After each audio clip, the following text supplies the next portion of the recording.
Identical twins share an extraordinary bond.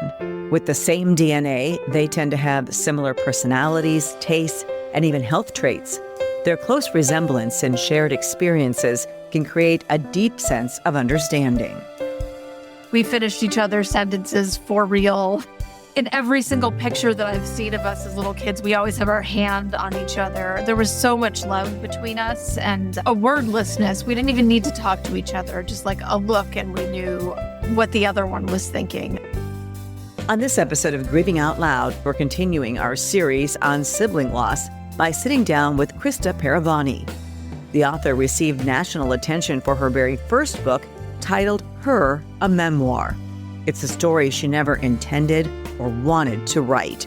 It chronicles her journey through grief and depression after losing her best friend, her forever soulmate, her identical twin sister, to fentanyl poisoning.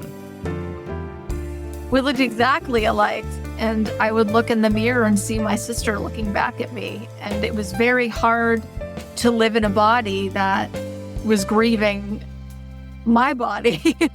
At her funeral, I looked at her in the casket, and it was like going to my own funeral. Welcome to Grieving Out Loud. I'm your host, Angela Kennecke. If you or someone you love is struggling with a mental health challenge or substance use disorder, please seek help immediately. Your life matters, and support is available. You can find a list of helpful resources on our website, emilyshope.charity.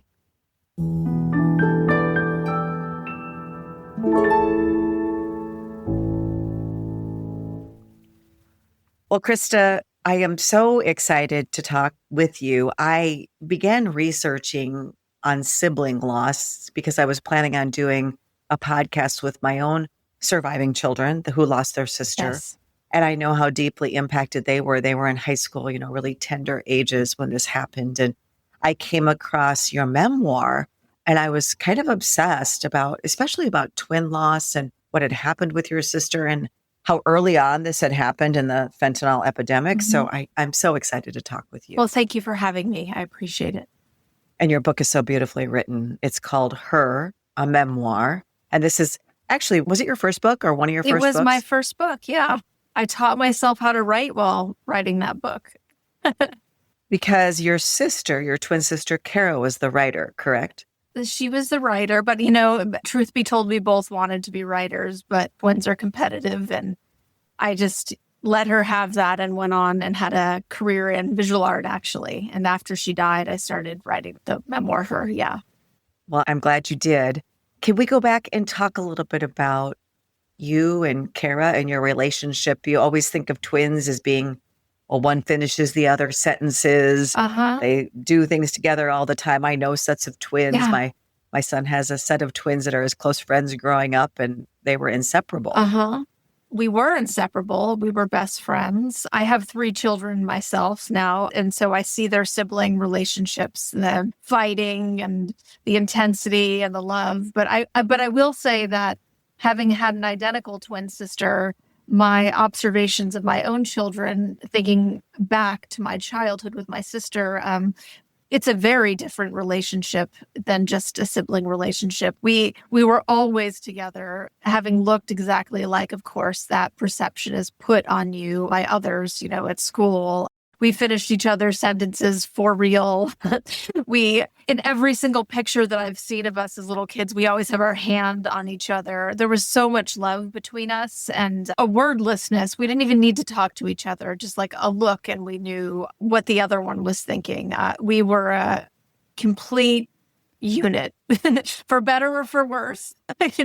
People like to have their own identities, but we shared everything, and it's a beautiful way to grow up. It's non-conventional. I know that there are a lot of twins out there. I know it was especially with IVF and things like that, but identical twins are rare.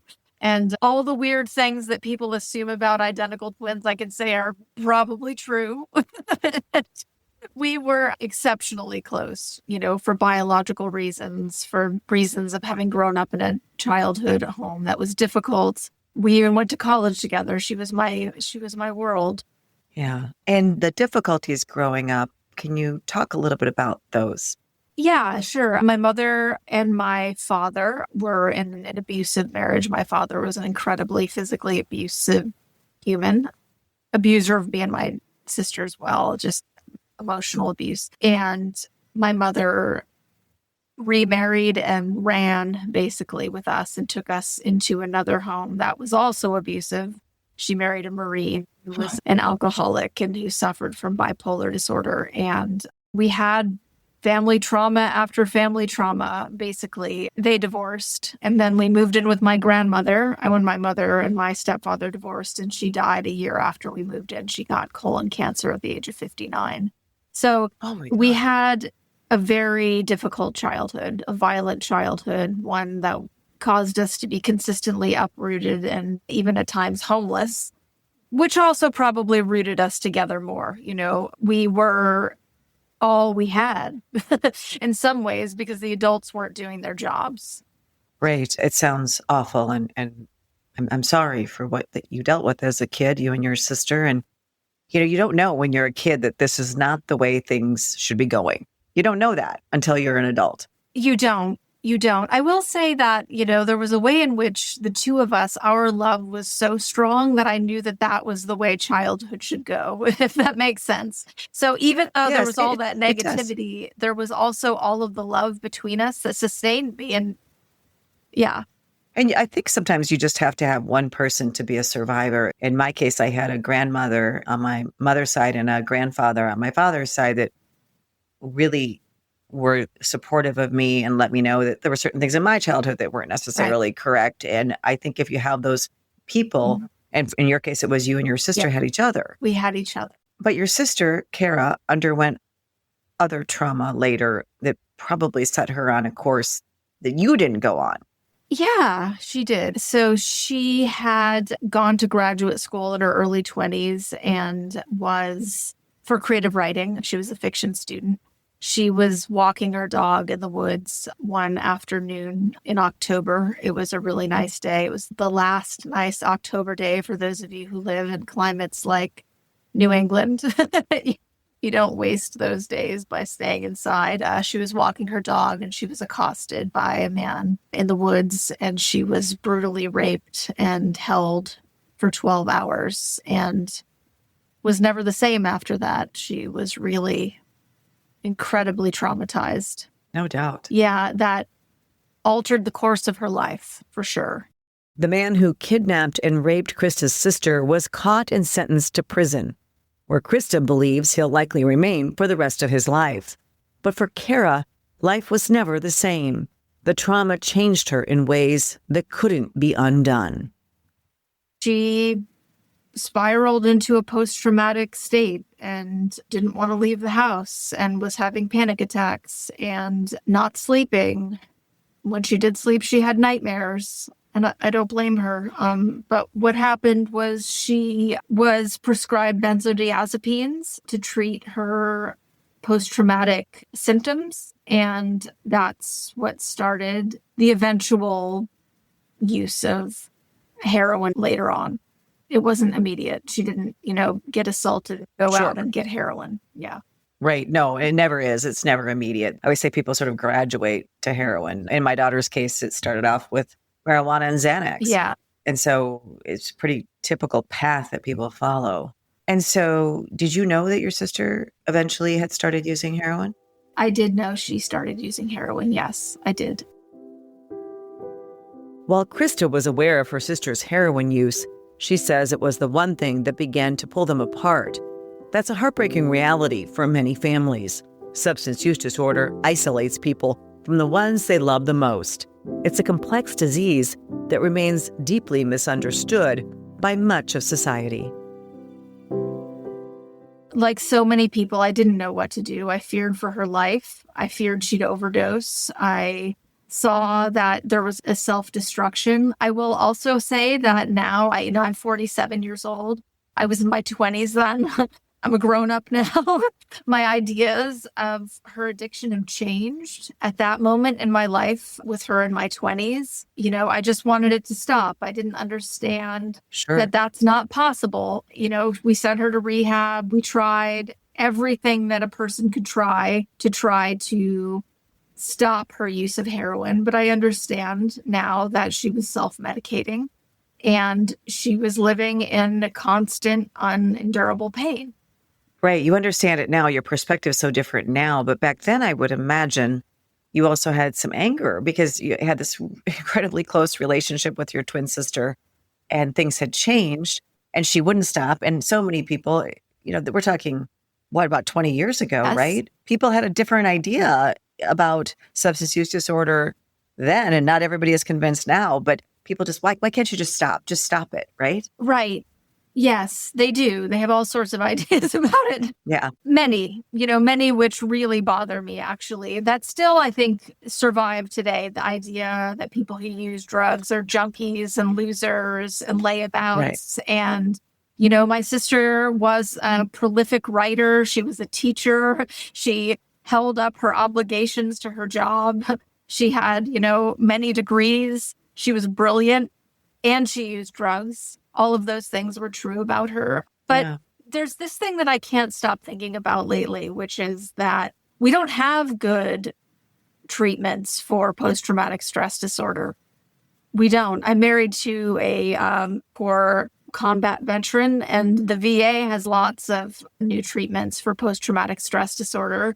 But for people who have lives outside of the military, there aren't a lot of options for us, myself included. I mean, I definitely have post-traumatic stress disorder. I mean, sure. I didn't have it as a child. I certainly, after having survived with what my sister went through, have it now, but I see it differently. I see my sister, I see a young woman who was in pain and was prescribed drugs to stop that pain.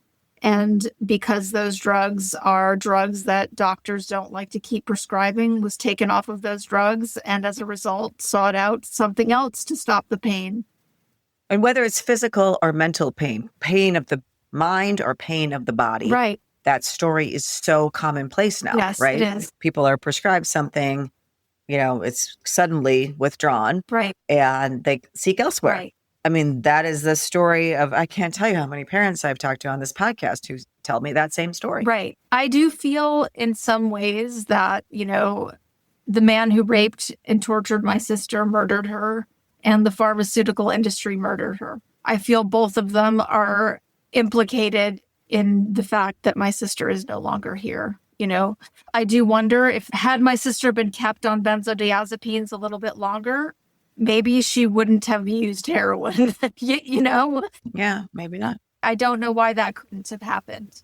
Or given some kind of effective alternative, or just, not just cut off. Yeah, I don't know that there is an effective alternative, though, to be frank. Maybe there's not. We need to come up with them, right? I mean, really, we do need to come up with them. And I do feel like those treatments are not out there. Prozac isn't doing it, No, it's not. It's not. We need other treatments that help people. And that treatment did help her for a time, and it was discontinued. After her prescription was no longer refilled, Cara turned to the streets for heroin. In 2006, long before most people ever even heard the word fentanyl, the heroin she used turned out to be laced with a deadly dose of the powerful synthetic opioid. This was almost 2 decades ago, so what saddens me most about this is that this crisis that started at the time of around your sister's death, and actually before that, we know about OxyContin and the Sacklers and all of these things that fed where we are today. Mm-hmm. But the fact that this has been going on for more than 2 decades, it just makes me sick that in 2018, my daughter had to die from this cause. Yeah. That it couldn't be stopped in 2006 after your sister died. And then people continue, of course, to die in record numbers. Mm-hmm. I know it's a complicated issue. I know there is not one easy solution, as some people try to say there is.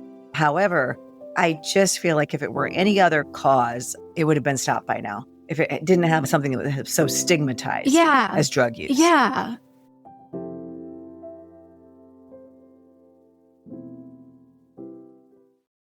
Have you lost a loved one to overdose or fentanyl poisoning? I'd like to invite you to share their story on our new Emily's Hope Memorial website called More Than Just a Number. They were our children, siblings, cousins, husbands, wives, aunts, uncles, and friends. So much more than just a number. You can submit a memorial today on morethanjustanumber.org. Christa says she faced her own deep struggles with mental health following her sister's death, but thankfully she reached out and got professional help. Had it not been for prescription drugs after my sister died, I certainly would have died. I would have killed myself. There is no question I wouldn't be here right now. And I understand those feelings having lost a child. I get that.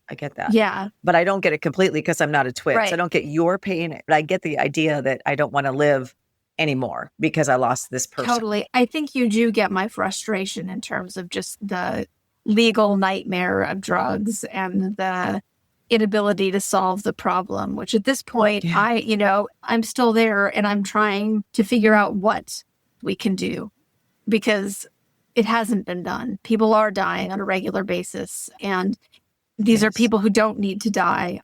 One of the things that I found out recently is that, and it changed my idea of my sister too, by the way, I was diagnosed with a genetic connective tissue disease that causes the cortisol levels in your brain to not be able to deactivate.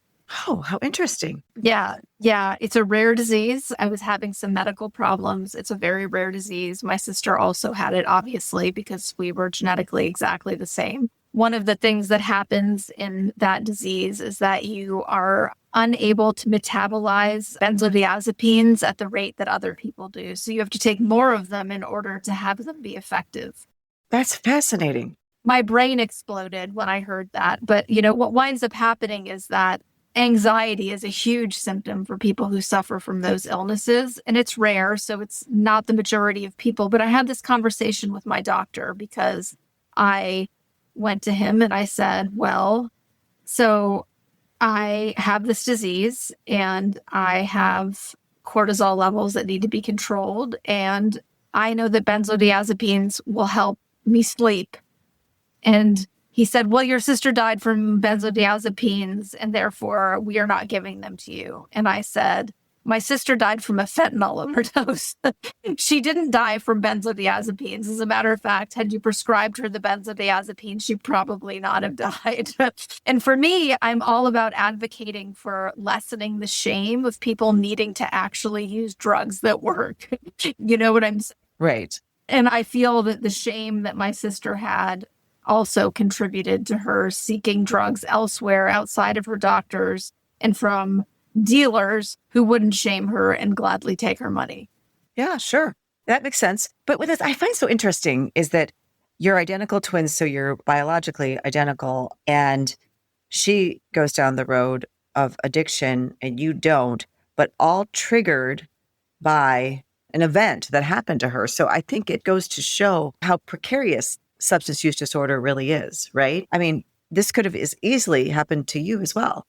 It could have easily happened to me. I think that what happened after my sister died was that I had a mission to tell her story. I wanted to stay alive in order for the world to know who she was. I don't know that had I not had that mission, that I wouldn't have gone down that path. I mean, the trauma of losing an identical twin is enormous. I won't compare it to an assault. I will say I, too, as a younger woman, was sexually assaulted, and I didn't go down that path. The goal of writing that book kept me alive because I knew that I could bring it into a world where my sister would have a life. And there was no question I was never going to use illegal drugs for that reason, because I knew that I had to keep my mind about me. However, as I was reading a little bit of your memoir, I thought it was so interesting. You had this phenomenon that is known for twins to have if they lose another twin. Uh-huh. I had never heard of this before, that you look in the mirror and you see your sister. Yes. Can you talk about that? Can you explain? So this is right immediately following her death and how it impacted you. We looked alike. We looked exactly alike. And I would look in the mirror and see my sister looking back at me. And it was very hard to live in a body that was grieving my body. At her funeral, I looked at her in the casket and it was like going to my own funeral. As I've gotten older, it's gotten easier because I look less and less like her, obviously, as I age. Mm-hmm. And she's sort of frozen in time at that age. How old was she when she died? She died at 28 years old. Okay. So she's really frozen. Like my daughter is frozen in time at 21. Yeah. Yeah.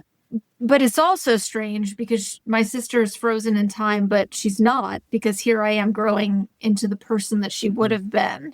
And that too is a little bit strange. And I've experienced it in public with people who knew and loved my sister. When they see me, it's a jolt. It's like the dead has come back, but it's me. Oh, sure. And we sound like our mannerisms were the same, all of that stuff. So I was dealing sort of doubly with my own body being the body that was a direct representation of hers, and the discomfort that I brought to other people, including my mother, really. And my mother has never recovered from my sister's death, and she tries to be there for me. But I know that as a twin, a person in the world who perceives other people looking at me in that way, that my mother can't help but see me that way too. And that the sight of me reminds me of the daughter that isn't here. Yeah, that's a tricky one. I forgive her for it. I mean, I'm so sorry for your loss. I'm so sorry. I really am.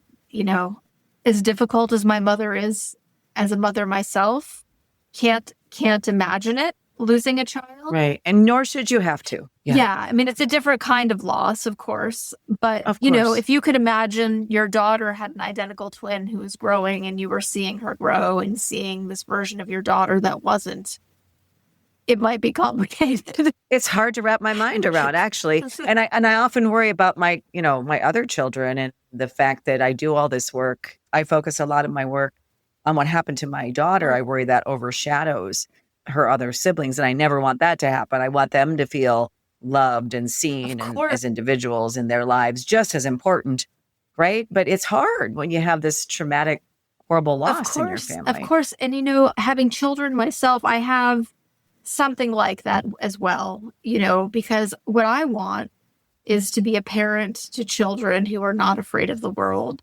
They're not afraid of what happens to them in the world. And they see me as a mother who can love them outside of the love and loss that I had for my sister, which is hard, because occasionally I'll feel so overwhelmed with love for my children that I have fear. And it's because I see that connection and that deep love, the inevitable outcome of that love is loss. The separating of those feelings for me is incredibly difficult as a parent, having lost my sister, Right. Well, ultimately, every time we love, we risk loss, right? Absolutely. I mean, that's just how it is. That's just how it is. After losing her twin sister, Christa was consumed by grief. The emotional toll was so heavy, it began to affect her physically as well. One thing that happened was that I was in just such deep grief that I couldn't eat. I was unable to eat. And a side effect of being unable to eat was actually looking less like her. So in a way, that lack of eating, that I don't know if I would call it an eating disorder exactly, because it was control, actually. It was the only control I felt I had left, which was the control over my body. And in that way, an eating disorder is a disorder of control. I starved myself down to like 85 pounds. I spent 6 weeks impatient to refeed myself. I was on the brink of death. I was, right now I weigh 120 pounds. If you can imagine me at 85 pounds, you would be a person who is probably going to have cardiac arrest. So that happened. I also engaged in promiscuous behavior, and my body was a human napkin. It was just, I wanted to hurt. The manifestations of my pain of her loss were so horrific that I needed them to be in my regular life. I know that sounds bizarre to many, but it was like I needed to bring them into the real world in order to understand them. It was like I needed to inflict pain on every part of myself, partially too, because I felt an immense amount of guilt. Like, why couldn't I save her? I did. And we didn't talk about this yet, but I will. And I think it's important because it's one thing that many people who are trying to help their loved ones recover from addiction don't know what to do is, I had many run-ins with my sister in drugs and saying, you have to get after them. You have to do this. You have to do this. You're killing me too, please don't. And eventually I caught her shooting up in my bathroom after having 3 failed stints in rehab. And I asked her to leave my house. And I said, until you are clean, you are not welcome in my home. And she died 2 weeks later. And I took the hardline approach and it didn't work. And I will never forgive myself. I would do things differently now. I would. Right. And I get that completely because as Emily was acting out as a teenager, this is when the drug use started for her. I was told, I had to do all these tough love things and that was the only thing that was going to work. And I did them. And it was really hard. And I'm really glad toward the end of her life, the last few years, I had turned that around and I just decided, how would I want to be treated if this were me, using drugs and having these issues? I would want to be treated with love. And I didn't want to push her away anymore. I wanted to keep her in my life. And I thought that's the only way I'm ever going to get her help. So I'm really glad I did that. But I have to tell you, we have a support group of other moms. And I was trained as a grief educator now. And we spent an entire session on guilt. And really what guilt is, we want to think in our minds that we could have somehow controlled the situation when we had no control at all. So whether you would have kicked her out, whether you wouldn't have, this still could have happened anyway, right? Yeah, I've gone through the step by step. Like, had I done this, she still would have gotten the drugs, right. But maybe not. How do I know that if I hadn't really though, I do feel like this tough love approach that we were taught in the 90s and early 2000s and going 2000s, yeah. Didn't work. No. Love did not work. We still have dead relatives. So I'm all for compassion at this point. I do a lot of work with helping people write their grief memoirs now as a consultant. Oh, that's wonderful. Yeah. And I encourage them because there's still a lot of shame attached to addiction. People feel shame for their relatives who are no longer here anymore. And I just think, let's talk about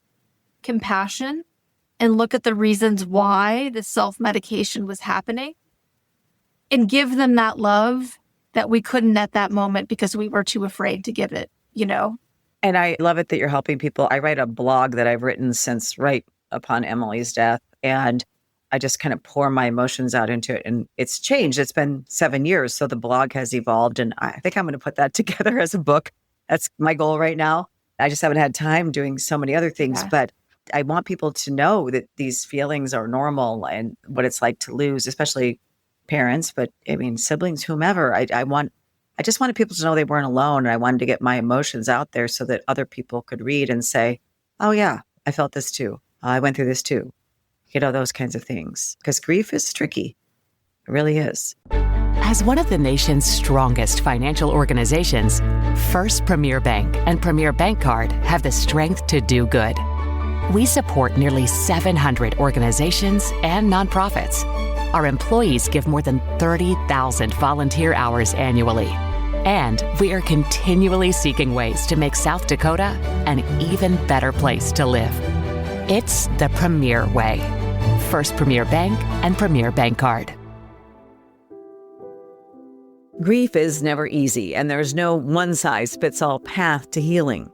For Christa, writing her memoir helped her find purpose in the pain and take steps toward healing.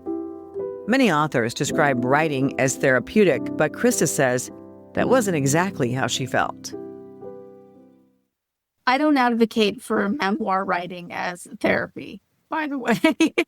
I kind of thought writing was a little bit therapeutic, but it was also painful. It's also traumatizing. It is. It's not an easy go. You're reliving things that you might not be ready to relive. I was reliving them at a moment that was closer, to her death than I am now. Although I don't believe that I could have written the book that I did then. Now my approach has changed. I've matured. It wouldn't be the raw book that it is, which I'm really proud of it for many reasons, but one of which is I know that book exists for young women like your daughter to pick up and read, and they do. I get lots of messages from them. They find it in the library, they find it online, and they see this and they learn from it, and it has that raw fire that young people can't put down. So for that reason, I'm glad that I wrote it so close to that happening in my life. But I have always been a very hard worker, and I dedicated myself to the craft of writing that book. You cannot write that book and be falling apart. You have to be eating. You can't be on drugs.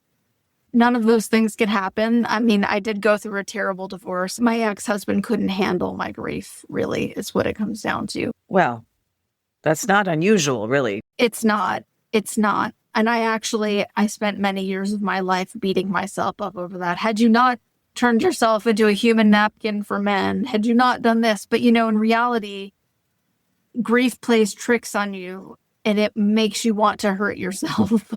And that is what I was doing. And neither my ex-husband or I were old enough to see that was happening. I wasn't a bad person. I was a ruined person at that moment. Yeah. But yeah, the writing of the book helped in terms of just allowing myself the discipline to make an architecture, which good book writing is that. And I finished it. I went back to school to learn how to write. I had an excellent mentor. I met my husband right as I was finishing the book, and we fell in love and got married, and I was pregnant, and I sold my book and had a baby, and it was just the trajectory of my life went very quickly, and there was no looking back. I had a child to take care of and a career to look after, and the book had a lot of success, which was amazing for a first book, and it changed my life.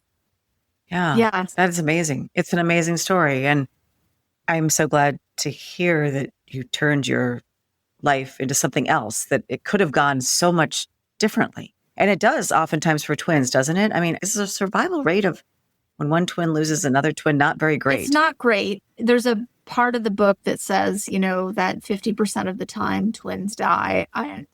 I wasn't sure about that stat, and my publisher liked it a lot because it sounded like extreme. Sounds good. Yeah. And I said, I don't know. I read it online in a sleepless night, and that's what it said. And so I made sure to write in that sentence that I read it online in a sleepless night, and that's what it said. But they used it. Mm-hmm. I belong to a support group for twinless twins, and a lot of them are suffering. I don't know how many of them are dying, but they're not fully living. And it's the same with parents. I've seen parents who have self-medicated, who have died following the death of their child. And I've seen parents who just suffer, right? And don't stop suffering, no matter how much time goes by. So I think it's similar in that way. Thankfully, Christa has been able to live a meaningful life after her sister's death. She's now remarried, has 3 children, and has written another book. And it's a book about reproductive health care. It's a memoir about living in the state of West Virginia and what happens to children's health care after they're born in states that curtail reproductive freedom. Oh, some more of your personal experience. More of my personal experience, but in the book, the surprise is that my son, Keats, his name is Keats, he's 6 years old now, was born on the anniversary of my sister's death. Oh. Yeah. Wow. And do you have another book that you're working on too? I do indeed. I'm working on a book about photography. I'm working on a novel, a work of autofiction that combines the history of a photographer named Francesca Woodman with my own. One thing that happened when my sister died was I abandoned my photography career. I had an international photography career, but the grief of losing my sister just caused me to change every aspect of my life, and I decided to write. So this is a book dealing with the grief of losing that art. Yeah. And I teach too. Busy. What happened to your sister's writings? Well, they're in my book, a lot of them. Mm-hmm. The book, her memoir, includes so much of the writing that my sister did. Yeah. Yeah. And that is a great tribute to her as well. Well, it was the reason I did it. I wanted her to have what she'd always wanted and worked so hard for, but hadn't lived long enough to have.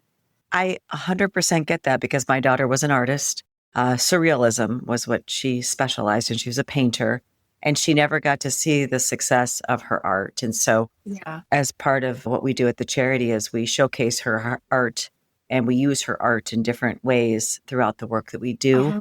We have an art show and auction where we showcase her art and auction off the work of other artists, national, regional, local. And so it's a way to support the work we do, but it's also a way to have her live on through her art that she never got a chance to do. Yeah. Yeah. I love that. The first time I saw it up in a gallery, it was so emotional because she never got to see her art in a gallery, Mm-hmm. Yeah. Yeah. I mean, the novel that I'm working on now is about a photographer who's very famous. Her name is Francesca Woodman, and she actually died by suicide when she was 21 years old and died without ever having seen her pictures succeed. And it was her death that caused her photographic career to begin. So the book has a lot to do, of course, with my own work, given its relationship to my sister's writing. Yeah. Well, I think those books are gifts to the world. So thank you so much for, talking to me today and sharing your sister's story and your story. And you're very... I just really appreciate it. Thank you. And thank you for listening to this episode of Grieving Out Loud. If you'd like to learn more about Christa's books, we've included links in the show notes. While you're there, we'd appreciate it if you take a moment to rate and review this episode and share it with your family and friends. Together, we can raise awareness about the fentanyl crisis and decrease stigma surrounding substance use disorder, hopefully getting more people the help they so desperately need. You'll also find links to the other episodes in our Sibling Loss series in the show notes. As always, you can check out the hundreds of other Grieving Out Loud episodes on our website, emily'shope.charity. Thanks again for listening. Until next time, wishing you faith, hope, and courage. This podcast is produced by Casey Wanenberg King and Marlene Miller.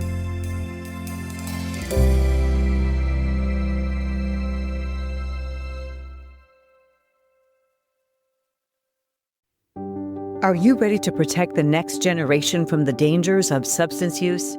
Emily's Hope has created a comprehensive K-12 substance use prevention curriculum designed to educate, empower, and equip students with the tools they need to make healthy choices.